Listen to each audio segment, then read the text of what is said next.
Chapter 1. The Frost. Inside the soul. The phantom sensation of frostbite was a liar, but it felt entirely real. Marcus bolted upright in his king-sized bed, his chest heaving, gasping for air that wasn't choked with ice and the metallic temps of his own blood. His fingers frantically clawed at his chest, searching for the ragged tears where Julian's designer winter boots had stomped through his ribs. He looked down at his hands. They were whole. They were warm. They weren't the blackened, necrotic stumps that had scraped uselessly against the frozen asphalt of the Silverwood gated community, while his neighbors watched from behind their triple-glazed, heated windows. The morning sun streamed through the floor-to-ceiling windows of his Seattle penthouse, bathing the minimalist, Italian leather interior in a rich, amber glow. Marcus slowly lowered his hands, his breath stabilizing. He picked up his phone from the nightstand. May 31st, 2026. 上午8点12分. 6 months. He was back. He had returned to a time exactly 180 days before the sky went dark, before the continental digital infrastructure was wiped clean by a catastrophic, state-sponsored cyber weapon that no one saw coming. A dark, humorless smile crept onto Marcus's face. In his past life, he had been the ultimate saint. When the grid collapsed, he had used his immense wealth, his logistics connections, and his own emergency stockpile to keep his stepfamily and 30 households of elite Silverwood neighbors alive for the first harsh winter. He had shared his food, his fuel, and his medicine. And his reward, the moment his personal reserves dipped to a critical level. Those same respectable pillars of society, judges, tech CEOs, investment bankers, had broken into his home, beaten him senseless, stripped him of his Canada Goose parka, and dragged him out into a 30-below-zero blizzard. It's just simple math.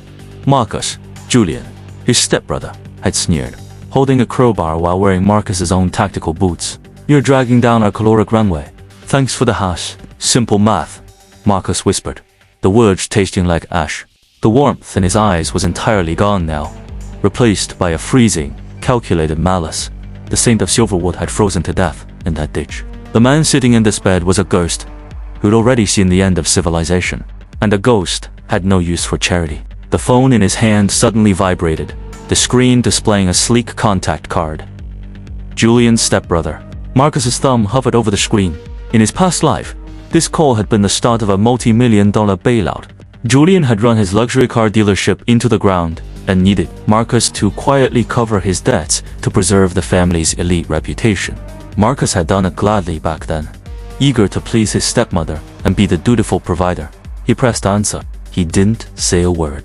Marcus! Finally, Julian's voice boomed through the speaker, dripping with that familiar, entitled arrogance masked as upper-class casualness. Listen, I'm in a bit of a tight spot with the Q3 inventory financing. The bank is being incredibly bureaucratic about a bridge loan. I need you to wire $4.2 million to my corporate account by noon. Oh, and Mom wants to know if you're coming to the country club dinner this Saturday. Bring that vintage Bordeaux you bought at auction. Marcus listened, his expression as still as carved marble. He looked out at the Seattle skyline, at the bustling, hyper-connected city. That would be a graveyard of concrete and starvation in half a year. Marcus, you there? Did the line drop? Julian's tone sharpened, a hint of irritation breaking through. Don't be weird about this, man. It's just a temporary float. We're family. No, Marcus said. His voice was low, flat, and devoid of any human inflection. There was a long pause on the other end of the line. What do you mean? No, Julian laughed nervously. Is this a joke? Marcus, I don't have time for games. If the wire doesn't clear, my credit line gets flagged. Let it flag, Marcus replied calmly. Sell your cars. Sell your mansion. Sell your mother's jewelry. I don't care if you end up sleeping under a bridge, Julian. You will never receive another dollar of my money as long as you live. Are you out of your mind? Julian roared, his polished facade completely shattering. Do you know who you're talking to? After everything my mother did for you?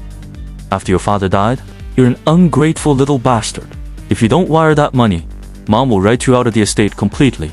We'll ruin your name in the circuit. The estate. Marcus let out a soft, chilling chuckle that made Julian freeze on the other end. Keep it. Keep every single brick of it. And Julian, buy some heavy coats. You're going to need them. Before his stepbrother could scream another word, Marcus hung up. He didn't just block the number. He went into his settings and completely deleted the contact. Then, he opened his banking app and revoked all shared access accounts linked to his stepfamily, freezing their supplementary black cards instantly. Phase 1 of the amputation was complete. Now, it was time for the harvest. Marcus walked over to his sleek, custom-built workstation and booted up his encrypted terminal. He didn't have time to mourn or ruminate on the poetry of vengeance. 6 months sounded like a long time, but to build an impenetrable fortress, capable of surviving a permanent dark age, every hour was a luxury. He dialed a secure line. It rang twice before a crisp, professional voice answered, "Mr. Vance. Good morning. How can Vanguard Luxury Assets assist you today?" "Connect me to Harrison," Marcus commanded. A moment later, his personal wealth manager came on the line. "Marcus. Good morning. I saw the market open. Your tech portfolio is up another 3%. We're looking at record highs." "Liquidated," Marcus interrupted. Harrison paused. "I'm sorry. Did you say rebalance?" "We can certainly shift some yields into bonds." "I said liquidate, Harrison.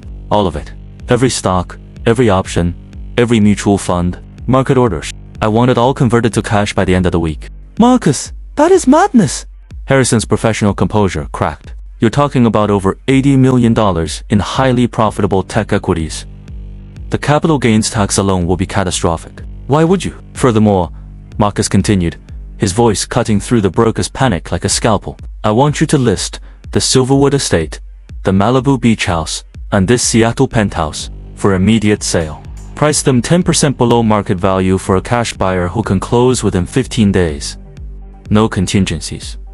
Are you entering liquidation bankruptcy? Is there a fraud investigation I should know about?" Harrison sounded faint. "I am optimizing my capital," Marcus said, his eyes reflecting the cold blue light of his monitors. "Do it, Harrison. If you can't handle the speed, I will find a firm that can, and you can explain to your board why you lost my account." I will draft the paperwork immediately, Mr. Vance. The funds will be settled in your primary liquidity account." "Good." Marcus ended the call. He stood up, walking back to the window. Below him, the streets were filled with people staring at their smartphones, electric vehicles, navigating intersections governed by automated traffic algorithms, and delivery drones buzzing between skyscrapers. The entire civilization was built on a fragile web of glass, copper, and code. When the cyber attack hit, the financial markets wouldn't just crash, they would cease to exist. Digital ownership would become a myth. The only currency that would matter would be concrete, diesel, lead, and caloric density.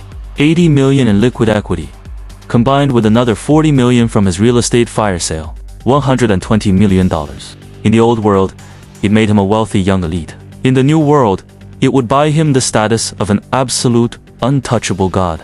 He opened a hidden partition on his hard drive, pulling up a specific real estate listing from a dark web commercial broker specializing in government surplus. For sale. Site, Atlas E, rural Fergus County, Montana. Decommissioned underground missile silo. 20 acre, surface plot, 15,000 square feet of subterranean, nuclear-hardened space. Reinforced concrete walls, up to 9 feet thick. Marcus stared at the blueprint of the deep underground structure. In his past life, he had died shivering in a ditch, begging for scraps from the monsters he had fed. This time, he would be 50 feet beneath the earth, sipping aged whiskey in a climate-controlled fortress, watching through high-definition thermal cameras as the elite of Silverwood tore each other apart for a single can of expired beans. He clicked purchase. Let the countdown begin.